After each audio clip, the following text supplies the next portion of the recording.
Hello, everyone, and a warm welcome to the Matchbook Horse Racing Podcast. We're going all international for you this weekend, and rightly so, because there's the not so small matter of the Breeders' Cup at Del Mar. We're going to be previewing 4 races from Del Mar for you. That's at the end of the show. We're not claiming to be dirt experts necessarily and American form experts, but there are plenty of European challengers. So as far as the Saturday, Jonesy's nodding like maybe he's a dirt expert.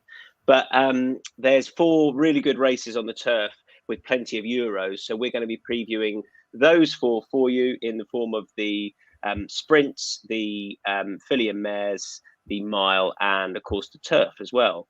And we'll also be getting 6 domestic previews for you from 3 tracks. We're going Wincanton, we're going Aintree and Doncaster. There, I couldn't remember it. We're on the flat at Doncaster for the November Handicap as well. So there's 4 different tracks around the world to preview for you. Anyway, first things first, we should remind you that we are coming to the end of Safer Gambling Week. That's been running from the 1st of November. It goes on till the 7th, the inaugural Safer Gambling Week. And, well, our Matchbook representative, Micheál Deasy, can tell us a little bit more about this. 1st to the 7th of November, Safer Gambling Week. Let's talk about safer gambling, Deas.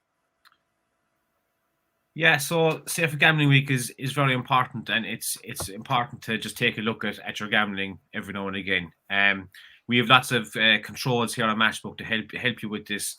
Like we think that you should take advantage of these, some things like setting deposit limits, so you can do it weekly, monthly, just to make sure that you're in control of what you're depositing and what you could be, what you're gambling with. We encourage people to take time outs as well every now and again. Just take a break. If there's nothing on for a few weeks and you don't want to be gambling, just set it to take a time out for a week, 2 weeks, or a month, whatever. And of course, then as well as that, there's a self-exclusion as well if you need a longer break. Using these tools is proven to help you avoid damaging gambling and damaging gambling behavior. So we would like you to go onto the website and go to matchbook.com/responsible gambling and just take a quick read of it and see everything we have there, and just to make sure that you stay in control and help you with your gambling. Because gambling is supposed to be fun at the end of the day. We have good crack in this podcast talking about it, but gambling is supposed to be fun. And you shouldn't be gambling if you're angry or stressed or tired or even after a few points, things like that. Like, gambling is supposed to be an enjoyable experience for everyone, and you don't want to be hurting yourself and hurting your people around it. Yeah, absolutely. Only spend what you can afford. Set your limits for time and money. Gambling, it shouldn't interfere with any personal relationships. It should be fun. Go to safergamblinguk.org for lots of useful tools to help you gamble more safely. And as Dee said, Matchbook are there for you as well. It's a betting podcast, but it is all about it being fun. So Safer Gambling Week, 1st to the 7th of November, and go to safergamblinguk.org for more information about that. Right. With that, I'm now going to blow a bit of smoke up our behinds and say we had a good week tipping on the podcast last week. Was it your best bet that landed at 13.0, Jonesy? A Moolah Gold, who I put up as a confidence selection at 6-1, thinking it would go off about 4-1. Sorry, 5.0. And it went off 13.0. So it's one of those situations where you're pleased that you've got it right. You've won a few quid, and you still feel like you've lost because you've taken half the price. But it was great to get a 13.0 winner because, as you well know, Tom, I did it on the time I was on the previous podcast on Champions Day. So blowing my own trumpet. And I'm trying to get a Skinner today. Yeah, that buys Jonesy an extra 20 appearances on the podcast now with that those winners. And what an exciting winner to watch as well, a Moolah Gold. God, you must have thought. I actually watched it again yesterday. I was like, that's unbelievable. They went so quick, and they were always likely to go so quick. Yeah. But I thought they went crazy quick, and he didn't seem to have any chance until after the last. Yeah. We don't need to write a book about it, Jonesy. You had a 13.0 winner. That's great. Well done. We'll move on. Soaring Glory also landed for... still loving it, isn't he? Soaring Glory also landed for Sam Turner, his best bet, and my best bet fell at the second, I think it was. So it was great. Yeah, so we had a good week. Hopefully, we can continue that into this week. Let's get on with the previews then. We are going to go around the houses, but we're going to start with Aintree and the earlier than normal Grand Sefton. So this is the 2:15 at Aintree. Oh, I should also let you know that you can obviously go to insights.matchbook.com for an up-to-date list of all the horses we're putting up, and that's across all the podcasts and all the sports as well, your cheat sheets if you like. If you're watching us, then give us a thumbs up and a like on YouTube and subscribe, and also give us a review on your preferred podcast app and a subscribe as well. Wouldn't go amiss. Grand Sefton 2:15 at Aintree. We're over 2 mile 5 for this. Time to get up is 5.5. Cat Tiger is 6.0. Go on the max. 7.0 Senior Citizen. Hogan's Height 9.0. Spyglass Hill, the Irish Raider, is 10.0. Then we get into the bigger prices. Do we agree on this one? A little bit. Let's start with Deasy first of all, and then Jonesy and I are in agreement. So, Deasy, who do you like? No, I was going to tip your horse to place. I'm not going to say which horse it is, but last year I blew me on something. I had the winner this last year, Bobé, at 21.0. And the angle I got into it was that he ran well in it the year before, and he was well handicapped in it, and it was duly right. So I was looking at that angle again this year. And the one he tipped ran very well last year as well. I think he's a cracking bet, but the value was kind of gone out of his price a small bit now. So I'm going to put up 2. I'm going to put up 1 just to win. I think that this is going to be a small bet on Hogan's Height. Hogan's Height won this 2 years ago by 16 lengths. Absolutely skated home. Was entered last year, but I think he had a little bit of an injury. He was pulled out. But he is back in again this year now. He's 10 years old. He's an all right weight, 11.4. It's fine.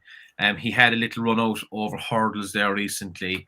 And very much like Bobé last year, they sent him off out in front to make all, and he just died in the last half a mile, but a grand little pipe opener. I'd say this has obviously been an early season target. There's been a bit of money for him. He's into about 10.0 now, I think. Now, he seems to be the stable's second choice, because Gavin Sheehan is on Thomas McDonough, but Paige Fuller is on Hogan's Side. She's won them before. I would fancy him, but I'm only going to back him win only because of the price he is. I think he'll either win or he'll blow up. And the other one I like then is Peter Bowen's horse, McTotty. Just let me get up my notes. McTotty he was still in a novice chase last year, but he had a fairly good season. He had 2 wins and 2 seconds, and some of them were quite eye-catching runs. Particularly his one at, it was at Ayr towards the end of the season. He was beaten by Ian Williams' horse, One More Flurry, but he came from absolutely miles back. I mean, up loads of ground now. Like he said, he was beaten 6.5 lengths, but he was probably 26.5 lengths at the second last fence. He came flying home. He went up a good bit in the handicap now last year. He went up about 20 pounds, and it never really seemed to stop him. Again, he had a little run out there now recently at Fontwell. Peter Bowen, I think, he's a good one to target age race. I know he's a good few winners in kind of their late spring meetings and the summer meetings there. So I'm quite happy to be backing him at each or winning place at about 21.0. There's 2 Irish Raiders, and DC hasn't put up either of them. But I just shock. I'll just say I don't, Spyglass Hill has been backed in and kind of tipped up for loads of the Irish nationals and the staying races in Ireland, and he's just very hard to win with. And you can't say, and even though like he probably has a couple of pounds in hand and English horse, like he's carrying top weight here, his first go over the fences. I just thought there was a lot of negatives against him. Same with the West Awake. Like he's a good solid horse, and he probably is laid out for this. Edward O'Grady is a good man to. He's nearly he touches with this horse over the years. But again, he's just his first time over the fences. He's carrying a big weight. He's no other horse. A few negatives against him. I just prefer the other 2. Hogan's Height 9.0 win only, you said, and McTotty 21.0. Right, you can make the case first of all, Jonesy, for our selection, which is Sir Jack Yates. It is, yeah. First of all, the West Awake brings back happy memories for me, because there was a horse called the West Awake of Oliver Sherwood's in my youth, and it won what is now it used to be the Sun Alliance Hurdle and the Sun Alliance Chase, and he won both of them, which is now the Ballymore and the RSA. Anyway, apart from memory lane, Sir Jack Yates, he's got a fantastic record over these fences, and I just think he's overpriced again because they think, oh well, he started off in hunter chases and he's plodding around here. He's not really won one, but he's just so reliable over these fences. And he was second in this race last year. He was fifth in the Topham at the Grand National meeting. And he's just a very reliable horse that I just can't see out of the frame. So at that sort of price, which I think he's still about 13.0, I think he's got an absolutely nailed on winning place kind of thing. And I don't think it's the most competitive of this kind of race. I don't understand how Time to Get Up is favourite, because what you want over these fences, a horse that can jump and travel and be on the front end. Well, when Time to Get Up won the Midlands National over 4 miles too, I mean, bearing in mind this is what 2.6, 2.5 even. How he's not going to get outpaced? And for me, this is just a sighter for the Grand National. Get him over these fences first run of the season, and then hopefully win later in the seasons to go up in the handicap to make sure he gets in the national. But I just can't have him as favourite at all. And Senior Citizen, I think, is very interesting. But for me, he doesn't really like soft ground, and he won well on decent ground at Market Raisin last time. He's gone up in the weights, and he travelled brilliantly in this race last year, and then just cut out like immediately on the soft ground. And although it's not going to be quite as testing, I can't have him. So I just can't see how you can kick Sir Jack Yates out of the frame, and for that reason, I'm going to go something I wouldn't normally do and go a third win and 2/3 place, because I just think he is a certainty as far as you can get over the national fences of hitting the frame. It was very Dragon's Den. I thought you went, and for that reason, and I just thought you were going to say, I'm out. But you didn't. So Jack, yeah. So I don't want to add too much to that, other than I had a slight concern ground-wise if it did get very testy, but hopefully it won't. But the only other thing I'd add is that if you look at his run last time in the Topham, at the Canal Turn, he tried to go with Live, Love, Laugh and probably paid the price for that, and that's why he ended up finishing 5th. But he was the only, whereas the two that came from a little bit further back, Senior Citizen and Pink Eye Pedro and Snugsborough Hall on the day, they were ridden a little bit more patiently and probably picked up the pieces a little bit more to finish ahead of Sir Jack Yates. I think he's a great bet. He has shortened up a bit, but 13.0, win and place, I think he's really interesting. And the other thing is that he'd had a run coming here last year. So he'd run, I mean, it was a 50-day absence coming here. But he clearly goes fresh. He clearly goes okay fresh. That wouldn't be too much of a concern for me. He's definitely well treated, still off 126, same mark as last year. I thought he was the obvious one for me. So there we are. Anything to add to the Sefton? We move on then. So as I say, we're mixing up track-wise. We start with the Grand Sefton, and then we go to the Mare's Hurdle at Wincanton, which I wasn't sure whether to include, but I think it's an interesting enough race. Une de la Seigneur is 5.5, Rose of Arcadia 7.0, as is Win House. Cut the Mustard and Elegantine de Sur for the same connections at 10.0, and then we are into the bigger prices. I come straight back to you, Jonesy. This is another interesting race for me, because there's some horses here that have got to prove they're up to this sort of class, i.e. Une de la Seigneur, if I've said that right, and others who have got to prove it on the ground, i.e. Rose of Arcadia. And one that I think, or I'd be more confident of handling the ground than most of those that are untested on it, is Baldermanek, who has got some really good form. Beat Rose of Arcadia over this at this course, over slightly shorter last season. In I think it was on Boxing Day actually, and looked really good that day. I was really impressed with her. She then went on and didn't do a lot. She finished second at Fontwell and then sort of lost her form a bit.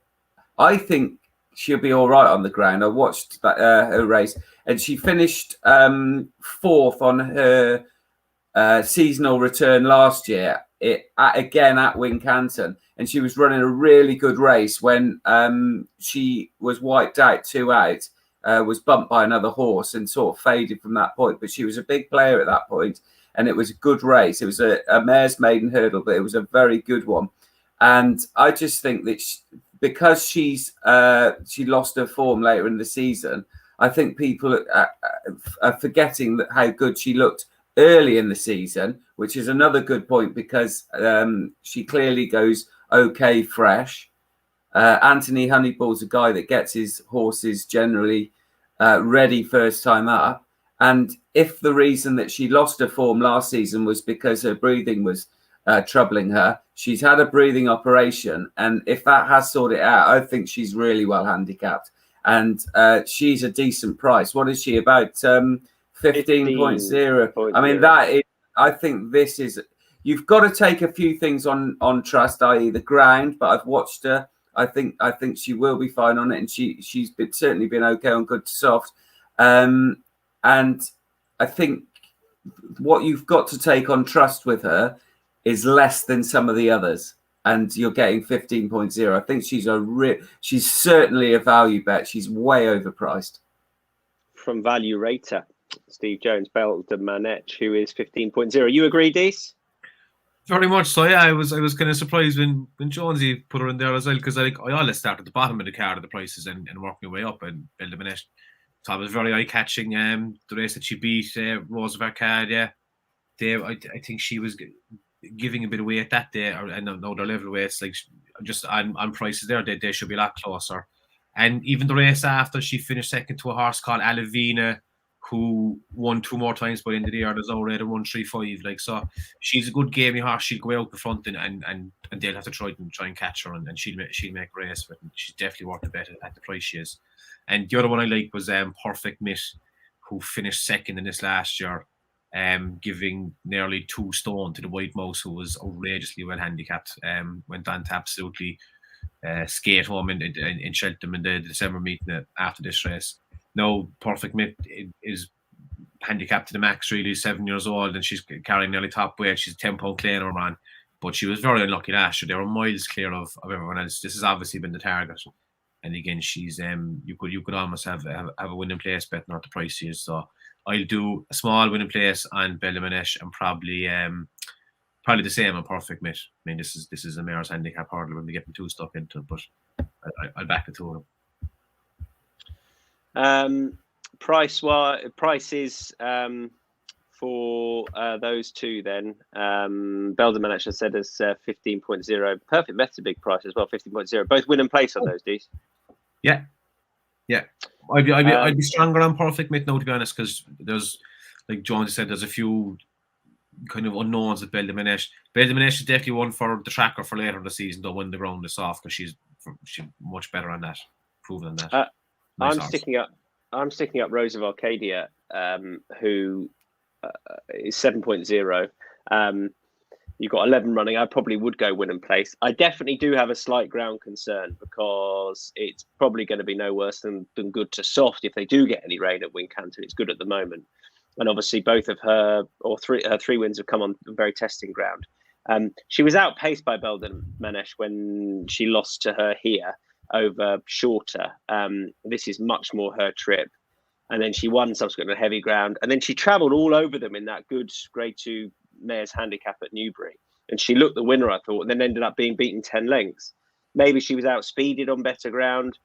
I just think there was an element of, like a lot of Tizard horses, she wasn't seeing her races out last year. They're in much better form this year. And I think she's representative of a lot of their horses that are just going to be well handicapped this year. Yes, you've got to take a bit on trust ground-wise. I know that. But she's a big horse. She may just have needed time, and hopefully she'll see the race out a little bit better here. She does wear a tongue tie, but I think she could easily be the best handicapped horse in this of 119. So I thought she was worth supporting based on that, particularly given the way she travelled last time, the yard in better form. Right, the November handicap, 240 at Donny. This is the only domestic flat race we're going to be looking at. 1.5 miles for this, just the 23 runners, soft ground currently. And at the top of the betting at the moment, you've got First Light for the Gosdens, who's 8.0. Mr. Curiosity is 10.0. Calling the Wind East Asia, Farhan, they're all up there at 10 and 11.0 respectively, and then into the bigger prices. I'll kick off, and Deasy and I are in agreement here with Farhan. I feel like he's just a bit disrespected at the prices. I thought he'd be nearer the top of the market. Maybe it's, I don't know, John Butler trains him. Maybe he's not the sexiest horse profile-wise because he's finished second on his last 3 starts. But that was only his second go, I think, at the 1.5 miles last time. He was beaten by a very well-treated horse in Siskani, but he proved himself at the distance. And I'm looking forward to him having another crack on soft ground at 1.5 miles. He's completely unexposed at the trip. I think a £4 rise for that was very fair last time. I think he wants a galloping track over 1.5 miles and a bit of a test, and he should get that. So, win and place 12.0 for Farhan for me. Ground conditions are going to be well in his favour, and he's having another go at 1.5 miles, which he's shaped as though he definitely wants before he tried it last time, and he just bumped into a very well treated horse. Dees, what would you like to add to that? Yeah, I think myself and Sam were talking about him there a few months ago in a race. He was actually withdrawn in before it, so we don't have going about that. But he came out a few weeks later in Chester, and he was, like you said, he was very unlucky. He came from the worst possible draw. He was the widest draw, and he was beaten just 2 lengths by a horse he was given something like £18 to, for a very well handicapped horse. He was just unlucky, and again there was a cracking on there last time. His price is held up so far. The John Butler lads haven't got the cash out yet, but if he does shorten the price, that's a massive positive. So I fancy him to go very well here anyway. Definitely hit the frame. So I'd be going probably more heavily on the place market than the win market. Fancy Helen has joined us and said it's East Asia for her in the November handicap is about 11.0. Hi, Helen. You've also called Deasy the god of jumps, which I'm just astounded by, Helen, and welcoming him back, which is look at that smile from Deasy. Welcome back to you too, Helen. There you go. Yeah, a paid contributor, Helen from Deasy. Steve Jones, who do you like in the November handicap? Well, I've got 2.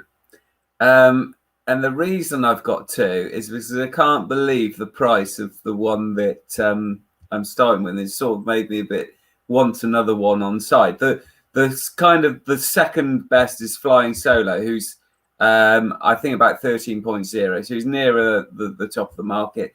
He's pretty unexposed. Run very well in a big field at York way back in May, and then held his form on better ground. You have got to take on trust that he goes on the softer ground, but he's certainly bred to. It's by Roderick O'Connor, who's got a very good record with his kids on softer ground. David Menwizier has not been in the best of form, but there's signs that his horses have started to recover in the last few weeks. So I'm going to suggest a saver on Flying Solo. My main one at about 34.0 is Prince Alex. And this is a horse that loves soft ground. If you just take out the form away from soft ground, it's just astonishing. The last run on soft ground was over 1.6 miles at Goodwood. And Prince Alex beat Urban Artist in good style. That was at the Glorious Goodwood meeting on Stewards Cup Day. And that was a competitive race. And Prince Alex travelled really well in that race and saw it out well. Before that, Prince Alex was beaten ahead back in May again at Goodwood on soft ground. And before that, you go back to last season and it's just win. And I just do not understand why this horse has been ignored. Prince Alex ran in the Cesarovic last time, didn't run very well. But I don't see Prince Alex as a real stayer like that. I think in a race like this where stamina is going to come to the fore over 1.5 miles, I think this should on soft ground. This should be perfect, and I just cannot understand the price. And Prince Alex is drawn 18, which you might be a bit worried about the horses drawn wide.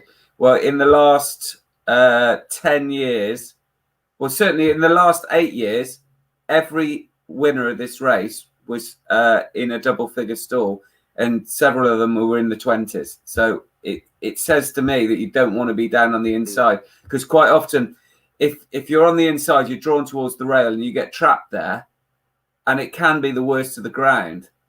at this time of year, and you don't get any daylight until the race is developed. So I'm quite happy to be in stall 18 with Prince Alex, and those prices win in place. I think that is a good bet. Yeah, 9 of the last 10 years it's gone to a horse in double figures, and the only one that didn't, if a horse was in 9, so nearly. So Prince Alex, the main one, and Flying Solo for you, Deasy and I with Farhan. We go back to Wincanton for the Badger Beer. We're going in race card order as far as the last 6 ITV races, domestic races go. The Badger Beer's Shell, the Badger Beer Chase is 3 o'clock at Wincanton, over 3 miles and a furlong. At the top of the betting, Cap du Nord 7.0, Hurricane Harvey 7.5, 8.0 Highland Hunter. They're not easy this week, are they? Sam Chaos 9.0, El Presente, last year's winner, 11.0. And then we do get into the bigger prices, very much double figures after that. DC, you can kick us off. I agree with one of yours. I found this is the hardest race of the week because I just could not nail it down to 1 or even 2. There's so many. I mean, Potterman and El Presente could be the same horse. They keep finishing within a length of each other off the same weight in these kind of races. Like the first thing I'm going to put up is of all the gin joints. You mentioned that there now, Tom, that like all the Tizzler horses are going to be fairly well handicapped this year, and I think that's probably showing up already. And he didn't have as terrible a season as some of the horses last year. He ran fairly well every time he did. He didn't completely bomb out and any of them. He was obviously towards the end of the season. He was pulled up in Shelton and he was pulled up in Newcastle. But even before that, like he ran very well in the seasonal debut last year behind AC Milan and at the Aintree, and he went on to win at Exeter then the next time from a fairly bad position. So he's back down to he's running off 137. I'd say he's a better horse than that. I think he went into my tracker. I think on his debut in Chepstow when he beat Flick O'Voy. So I've kind of followed his career. I think he's a decent horse, and just off the way he is in this and the price he is, I'm definitely willing to have a little each way play in him. And the other one I'm going for then is Potterman. I broke my heart there at the end of last season when I was on Enrillo on that Sandown race and Potterman got up and came flying home the other side. He was very unlucky in this as well last year. He's just a rock solid horse, and like I was up to him and El Presente, and I was like, both of these could win it, but Alan King is in better form than King Bale at the moment, so that's kind of what's swung me his way. I think that he's guaranteed to hit the frame as well, and he's a win place price, so I'd have a little win place betting him as well. There's a few more, right? Like I think even that down the bottom there, the Coupe de Pinceau, I think he could be. He's going to be running off a featherweight, and he's been backed in a small. But no, I'd rather a bigger price now than the 15.0 it is. If he was 21.0, or he probably should be that kind of price. But he was finishing very well behind Irish Prophecy last time. Now he was obviously beating a good bit, but he flew home from the second last. He'd be another one that if his price drifts a bit, I'd be interested in him as well. But there's a lot of horses in this race. Have a good chance. It's a very good race. Angus Chalita's going to have to get down to 9.13 to ride Coup de Pinceau, although he can do that. I agree with all the gin joints. Blinkers on for the first time, I think, is no bad thing. I like that he's had a run and clearly a prep run over hurdles as well. I wouldn't worry the fact that he was absolutely beaten out of sight effectively. He returns to his higher chase mark, but 137, he looks fairly treated. He won off 136 at the start of last year. That happy-go-lucky Aintree form is very strong, and 15.0, he's a big price. Brendan Powell and Colin Tizard, I think, are going to have a good season. And the main one I want to put up, though, is Hurricane Harvey. I just thought was so obvious, and I thought should be clear favourite at 7.5, who, again, I think had a bit of a prep last time. Fergal O'Brien won that race with Paint the Dream, but Hurricane Harvey caught the eye, keeping on over an inadequate trip. That would definitely have been too short. He's a previous course winner. I think 136. He's there because he was disappointing at Ascot and Ayr at the back end of last season. And I don't necessarily think the reason for that is too obvious, other than he had a wind up in the off season. So maybe that was it. They had tried cheap pieces, but I'll take a chance that the wind up has worked. It was a prep run last time, and I think this will suit him ideally. A return to this trip. I think he's a really well treated horse. He'd probably be my best bet on the day at the price is Hurricane Harvey. Still win and place given the nature of the race. Stephen Jones. Yeah, I agree with you on many things there. Hurricane Harvey's got a chance. Potterman, and I'm going the other side, El Presente, who won this last year. I think the ground is perfect for El Presente. It has to have good ground. The last time this horse returned from a breathing operation, he won by 17 lengths. And if that's what was ailing him he ran very well last season because he ran a close fourth behind Potterman in the Bet365 Gold Cup on the last day of the season. So if El Presente comes forward for the breathing operation, he has to have a good chance. But there seems to be a lot of horses that are the same horse in here. And the one I like at a massive price, I think about 21.0, and I can't quite believe that he is this price, is Double Shuffle, who's been a grand boy for years and years and years, always holds his form. Came back last season and won at Kempton, where he's got a fantastic record because he was runner-up a couple of times in the Close Brothers Handicap Chase that used to be the trade paper sponsored race in February, that hot handicap chase. And he ran well in that again behind his stablemate, Clondall Castle, who has since shown that he's a little bit better than a handicapper when he went very fast in front. And I just think that the three things that Double Shuffle likes is a flat right-hand track, which is Wincanton is, good ground, which he's going to get, and the fact that he can get out in front and get on a rhythm, and he should be able to do that. Tom George's horse is coming on a lot for the run, and maybe that's the reason why people have ignored him a bit. But he's had a run at Chepstow. Okay, didn't run very well, but he again ran like he needed the race, and he's come right down in the handicap. This is a horse that was placed in a King George not so long ago. He was only beaten a length by Mike Bite in the King George and was rated in the 160s. Well, he's now 143, and I'm not saying he's as good as he was, but he's competitive off that. So winning place, Double Shuffle, and a little bit on El Presente as well. If you are concerned that you're watching a recording of Steve Jones putting up Double Shuffle again, this is actually live, and he's not just saying the same thing. But yeah, Double Shuffle at a big price. I quite like the angle, Joe. I've got to say, I quite like that. I think Wincanton will really suit. And El Presente as well, last year's winner. Let's kick on, rather than give you a chance to come back at me, Jonesy.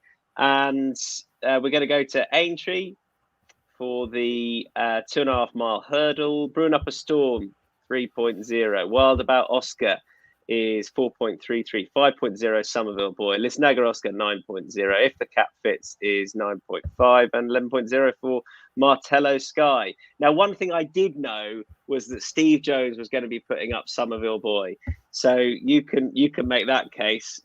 What's that? You can say that about Tom George again, but I've got to say I'm right bang with you, Jones. I think he's a crazy price. Why is he 5.0 and not half that? I think it's probably because Tom's horses are needing a bit of a run, and that's a slight concern. But Somerville Boy won this race last year on his comeback run. He is one of those horses that is a little bit, they don't cater for him too much because he's a 2.5 mile hurdler who just about gets 3 miles, can be competitive at 3 miles, and isn't quite quick enough for 2 miles these days. I mean, he won the Supreme Novice Hurdle a few years ago. So he's got a lot of class, this horse. After he won this race last year, because of the lack of opportunities, he was went up for 3 miles in the long distance hurdle at Newbury and finished fourth. But he finished fourth at Time Hill, Paisley Park and McFabulous, who were 3 of the top staying hurdlers or around that trip. And then he had to drop back to 2 miles in the international hurdle at Cheltenham, and he was only beaten 3 or 4 lengths. And the ironic thing was that the other race that suits him perfectly, the Ralkeel hurdle at Cheltenham, that he won a couple of years ago, sadly, it was too wet this year, and they took it to Kempton, which probably didn't suit him as well. And he came back with a bit of an issue and missed the rest of the season. So hopefully, if he's on his A game, first time up, I think he's got a great chance. I agree. How Brewing Up a Storm is going to give Somerville boys £6. It's just at the prices when Somerville boys double the price of Brewing Up a Storm. Got a lot of time for Brewing Up a Storm, but I think he's fragile at the top of the betting with a horse like Somerville boy. There's only £1 between them. Deasy. Yeah, the one I've gone for is Wild About Oscar, Dan Skelton's horse. Now again, he used to give way to Somerville boy, which I'm not too sure why, but he has a course distance win, and it was on this card last year. He actually won the Maiden Hurdle, the Novice Hurdle, the first race on the card, and he ran it in 2 seconds slower than Somerville boy, carrying the same weight, but he was massively eased down. So for a novice, I thought that was a decent performance. He had absolutely smashed up Lord of Kerrack before that, and I'm sure after he won the novice race last year, the Racing Post are putting up as the great British hope for the Supreme Novice Hurdle, and he was the lowest priced British horse at 40 to 1 or something after it. But he went on to have a middling enough season in the end. But he's I think for a novice, that was a very good performance. I think there's a bit of juice in his price, although there was less juice than there was yesterday. I think he was about 6.0 yesterday, and there's been a bit of money for him. Surprised Tom didn't tip up Brewing Up a Storm and Ollie Murphy horse. He must have burned you there with Garrettstown bad, Tom, because the Ollie Murphy have been slow coming in recently. But I thought this is a good race, and I just think Wild About Oscar can improve past some of these on a course and a distance that we know he likes. And again, the Skeltons are going well. They obviously think he's a nice horse because they only ran him 6 times last year instead of 46. So they're going easy on him. So yeah, I'll have a little bet on him win only in this.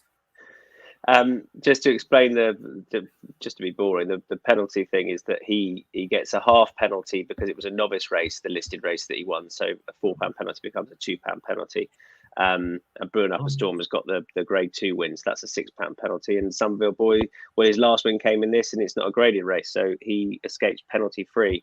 The elite hurdle is the 3:35 at Wincanton, which is the last of the domestic races we're going to be looking at. And betting at the moment, So Royale is I'm doubting the horse I put up now. I think I might have just gone completely mad.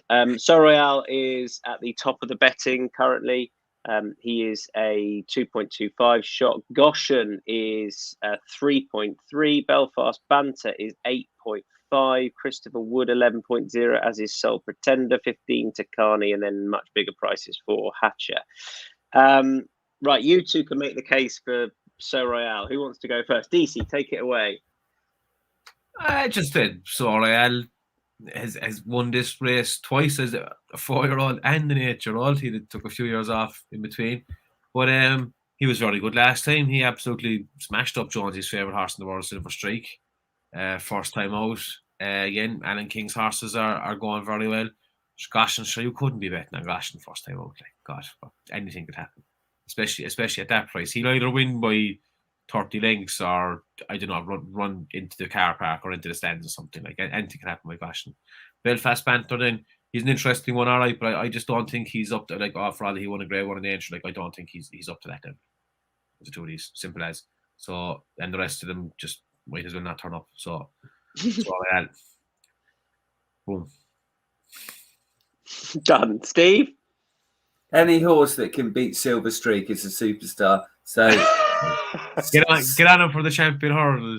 So Royal is just wins, doesn't he? Because he likes the ground, he likes the track, and he's in form. Goshen unknown on the ground and unknown which Goshen's going to turn up. And like Dee said, I think they're quite a fair way clear of the rest. So Royal is short, but I think is a very solid bet if you like betting short ones. Yeah, Goshen is holding up his price, really. If Goshen wasn't in there, he would be long odds. Well, I spoke to Gary Moore earlier this week, chaps. Yeah. And interestingly, he was saying that he's worried that they've watered and they're going to get more rain, and he doesn't want the ground to get testing for him because he thinks he's a better horse on decent ground. Song for Someone got absolutely hammered last year. I'm sort of trying to make a case for Goshen here, and I am going to. He's a sort of horse. If I'm having a good day, I will definitely throw a few quid behind Goshen. He's not a get you out of jail horse, but can you not just see him absolutely bolting up? I think he's a horse if you want to get him fresh. He absolutely pissed up over course and distance here last year. I know it was on heavy ground. But he doesn't like heavy ground. He's at his best on decent ground. Well, exactly. So how far is he going to win now? My form book says that the only time he's run on good ground, it was on the flat and he got beat at 2-5. And then before that, he won off 64 at Brighton. And yet he would have won the Triumph Hurdle on soft. He's got 5 wins on soft and heavy. My form book disagrees with the trainer. I know Gary Moore obviously knows a lot more about him and racing than I do, but the form book says something totally different than that. In fairness, though, Gary Moore he's after landing a few nice touches now recently. Like he has him going well. But you you would really want to be having a good day now to be going, I'll have a good lash off Goshen in this now. Like practice safe for gambling now, lads. Man. Yeah, do you know what? He's not the horse you want to be backing and say for gambling week, to be honest. Oh. But all joking aside, because he is but if you're gonna catch him, it's fresh at a track like this where he's won before. He's got very little. I know Jonesy love his official ratings, and he's only got £1 to find with So Royale, Steve. Anyway, that's it. It's not a strong case. I appreciate. Helen says, "Read the room, Tom." Quite right. I appreciate it's not a strong case I've made, but I'd rather be backing Goshen than So Royale, who I think is short. Yeah, I went through this argument in my head as well, Tom, before. And I was like, Goshen, like if he turns up, he's going to be very good. But will he turn up? What will he do? Who knows? When Goshen wins, I am going to lay into you both in a big way on the WhatsApp group. You're going to get some serious. Go on, Steve. Last word to you. It's like when you go to a party and there's a rumor going around that Elton John's there, and they say, "Wouldn't it be great if Elton John turned up?" And then he never did, and it was a crap party. Yeah, he's a bit Mario Balotelli, you know. He could knock it into the top corner for 45 yards, or he could just walk off the pitch and take the bus home. Steve's still in dreamland thinking that he's been invited to any parties of late. Right, let's move on to the American stuff. We're going to start with we're going to be doing 4 turf races where there's a big European challenge, because ultimately there's no point in the 3 of us going to the distaff, let's be honest. But the Breeders' Cup Turf is the first of the big turf races on Saturday evening, 7:40 at Del Mar. Golden Pal is 3.5. I'm all aboard the Goshen Golden Pal double. Emiratiana is 7.5. A Case of You 9.0. 9.5 for Gear Jockey. 10.0 for Glass Slippers. Then we get into the bigger prices. I'll lead us off if I can, because I'm sure a few of you are going to take the piss at me with Golden Pal. But he's just a different horse in his backyard. And I was slightly concerned that all of his wins have come when he was racing with Lasix, but that's not the case, because Keeneland, you now in any graded contest there can't use Lasix. So it's not a case of it being that he only performs when he can use Lasix. I know he was disappointing in the Nunthorpe, but I think going round a bend is massive for this horse. And I also think having a jockey that knows him well is key for this horse. And Irad Ortiz is back on board. He's not an easy horse to ride and to get right. But if there's just every chance out of 3, he is going to absolutely blitz them. This is the scene that he's going to do it. And I'm just going to have a small win bet, Golden Pal, 3.5 to absolutely blitz them from the front. I'm just not sure anything can match him speed-wise. And this is the track that he's going to be able to get away with that. Micheál, Deasy. Yeah, Golden Pal, like the price he went off for York. I actually saw someone tweet this before. I thought it was a good point. Like he was a complete victim of it. His price was a victim of marketing. That everyone was like, "Oh, this American horse is coming over to run the Nunthorpe and blitz them and all this kind of stuff." And people kept backing him for the whole week just for that reason. And Well, it was the Coolmore Nunthorpe as well, wasn't it? And of course, he'd been bought into by that team, and it was all. I completely appreciate that. That was the case. Kind of thing. Like he shouldn't have gone off that price, really. But anyway, so I am not going to pretend that I know anything about American racing, right? So I've just been looking at the few horses I know on these races, and just to see if there's an angle in it now. And the only Irish horse over there, I feel bad doing this now, but a case of you, I cannot see him hitting the frame at all. I think he's too short in the price. He said a great year. You know, he's standout year for Aidan McGuinness, but like he is going to be running now, just completely different conditions, very firm ground out of the American stalls. We all know that the Americans place so much emphasis on the break, getting out of the stalls fast, and a lot of them can lose their race at the very start. So I just think there's an awful lot going against them here. Like as admirable as he is for the way he finished the year and the winning Longchamp, I think this could be a step too far. So I'm going to slay him if he's going to be about 2.5, 2.6, maybe even up to 3.0, because I just think there's a good chance that there's going to be 3 or 4 in this that are much better than him. I tell you, the Cork locals are going to be coming for you, Dees. Aidan McGuinness is a dog. We don't get on with them for this. Fair enough. So it's personal. Jonesy? I was surprised to hear that Golden Pal is best in America. Must get a bit homesick, or training methods might be something to do with it. I don't know. I'm not going to waste anyone's time in this. I go Lieutenant Dan because I'm a big fan of Forrest Gump and I know nothing about this race. That is your angle on Lieutenant Dan. Yeah. I'd say for gambling. Yeah. He's 11.0. He could be I wonder if he'll try and lay up with Golden Power, but I can't believe he's going to be quick enough. But he has won his last 3. And I do think you want upwardly mobile horses here. So 11.0, you can claim it if he wins. Right, we move on to the filly and mare turf. Deasy, you haven't got anything here. Jonesy, have you got anything here? I can't remember. Hold on a sec. You go.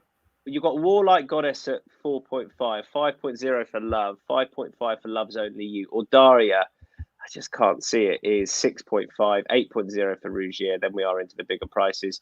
DC, I know you're sitting this one out. I genuinely think Love's Only You is a decent bet on the day. She is she a point bigger than Warlike Goddess and half point bigger than Love. I can see the angle with Love. I definitely can. But, you know, she really hasn't been in the best of form. That was something like a return to form, but she's not the superstar we thought she was. And just maybe any of the 3-year-old form, ultimately it wasn't that good. I know she beat Ordira at the start of the year, over 10 on quick ground, but I think Love's Only You should be shorter than her personally. I'm not sure anything in this field can say that they finished a 2 necks off Mishriff. That happened at Maidan in the Shima Classic, and a neck behind Chronogenesis, who's probably the best Japanese mare out there. So that's top quality form. She then subsequently went to and won the QE2 Cup. And there's not a lot of pace on here, and what she can do, she can lay up not too far away, and she's got a kick as well. I think that's key. I think ultimately 1.5 miles finds her out. 1.3 miles is her ideal trip. And I think she's a fair bet at 5.5. Love's Only You. Anything, Steve, or should we move on? No, this was the race I had no clue about. Wow, one off. We move. So just one selection in that, which is Love's Only You for me in the filly and mares. Now the mile. Interesting difference of opinions here. So first of all, Steve and I are in agreement with Space Blues, and Deasy's going the other way. Steve, you can make the case. Well, I think Space Blues is certainly the best 7 furlong horse in Europe. I wouldn't be surprised if Space Blues was one of the best in the world, if not the best.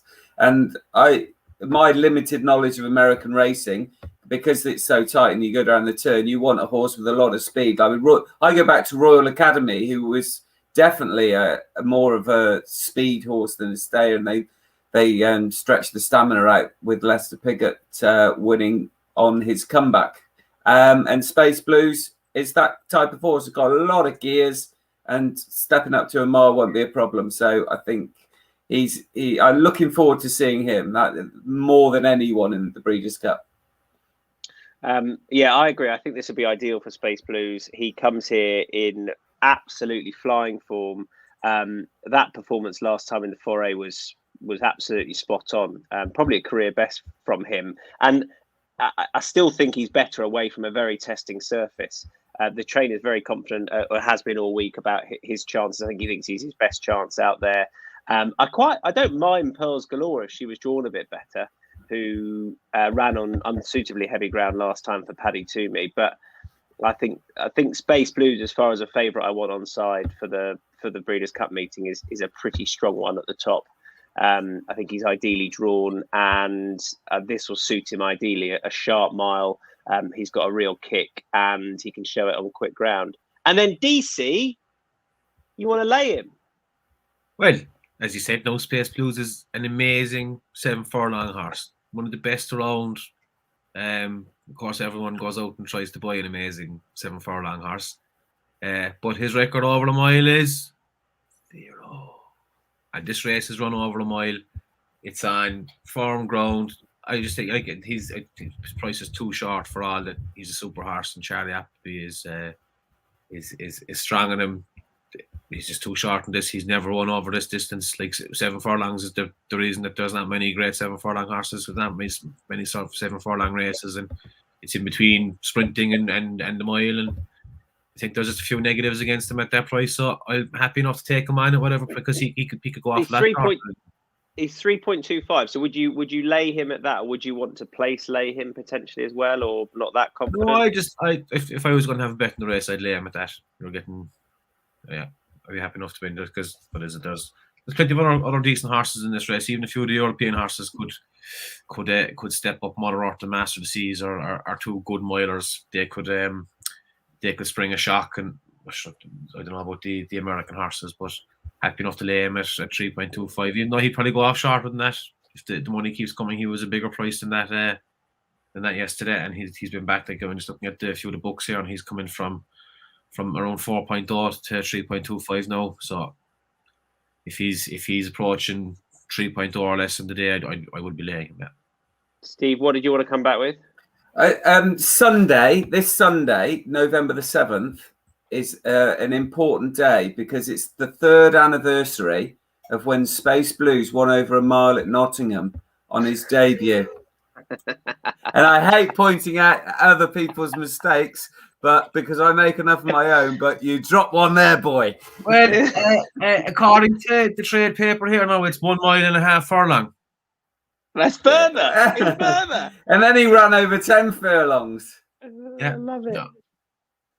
So it has to be exactly a mile. You're right. It wasn't exactly a mile. That's 75 yards. Yeah, beating amazing horses like Private Secretary now. Listed winner, yeah, listed winner. 106 in Hong Kong. Yeah.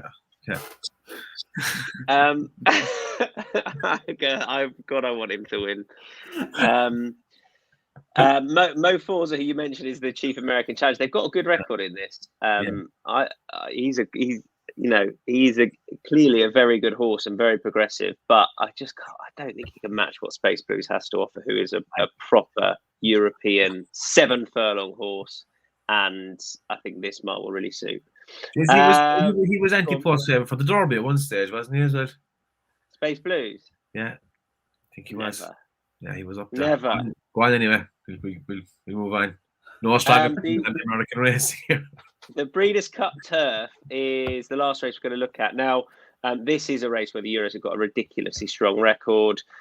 Currently, you've got the horse that Dermot is less and less confident about by the day.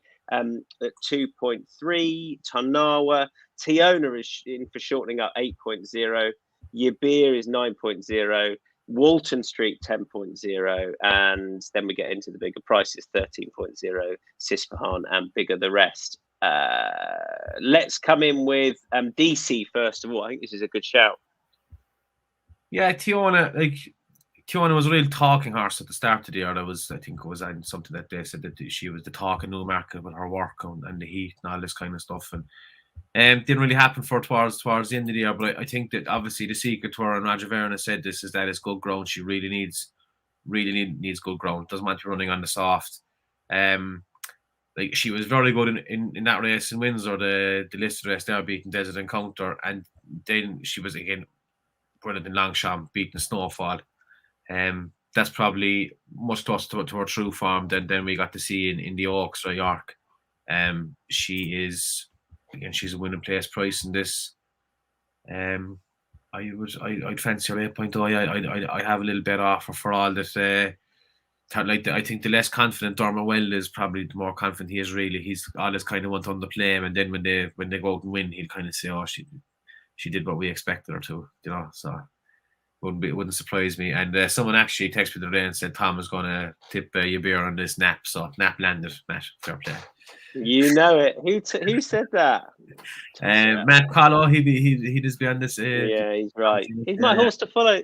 Well, since you flagged it up, Helen, that's an absolutely disgraceful comment saying I hate your beer. How can you hate your beer? It's an absolute machine. Look, he needed to be gelded. He was gelded. He still wasn't completely tractable. And I remember William Buick, before he ran at Goodwood, saying it hasn't completely sorted him out, and then he ran away with him. He's 2 from 2 subsequently. I've got a slight concern that his 3 wins have come without William Buick on board. There's nothing personal against Buick at all, but it's just, horses for riders, and that is just niggling away at me. But if you look at that Belmont performance last time, he had no right to win from where he was. And the key was with him that he was so switched off. Maybe that was just Jamie Spencer hands at the start of the race. He was dropped out, and then he needed urging along. And that's not the Yabir we've become accustomed to. He swung around the whole field and absolutely hammered them. It was a monster performance. You might be able to crab the form a bit. Bolshoi Ballet was wide, but he's upwardly mobile. I think he could, and I know it's a big thing against Tanoa, but I think he's yet to fulfill his potential, and I think he could still be the best horse in the race. I think he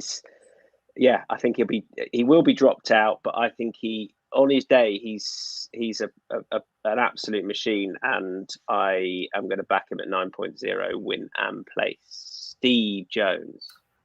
Literal form interpretation. Walton Street was only a length behind Torquato Tasso at Hopgarten in August, and then went to North America, Canada, and bolted up. So Walton Street, fresh horse, nice draw, got a fair bit going for him. So I go for the other Charlie Appleby Godolphin horse. Yeah, and in that Shima Classic, he wasn't far behind Love's Only You, Mishriff and Chronogenesis. So there you go. Absolutely. He is 10.0 Walton Street. Best bets time. Steve, who is your best bet this weekend? You're going America, aren't you? Is Aintree in America? Yeah. Who do you like? I'm going off-piste, and I'm going the 140 at Aintree, which is a novices handicap chase. Your Darling, who I was really impressed with on chase debut at Huntington, won really well. It was clearly well handicapped, and I think can continue to improve. And in the same race, Hooligan runs for Tom George. Keep an eye on that horse. That is a very good horse, and it was second to one of France's best chasers over hurdles last time, and will win races later in the season. But Your Darling is my best bet of the day in the 140 at Aintree. For Keelan Woods and Ben Pauling, 3.5. Your Darling. Deasy, your best bet? I'm going to play it very safe this week and go for Sorel in the Elite Hurdle. Sorel in the Elite Hurdle. And I'm going to go for Hurricane Harvey in the Badger Beer. I think it's got a smashing chance for Steve's neighbour, Fergal O'Brien. We're done. Thanks all. Steve, pleasure as always. Dease, thank you. Top man. Nice one. Don't forget, Safer Gambling Week. Be sensible this weekend and enjoy it. That runs until the 7th. There's going to be a full recap for you on Matchbook, insights.matchbook.com, and you can get all the selections from all the podcasts we've got going up this week. We will see you again soon. Bye-bye.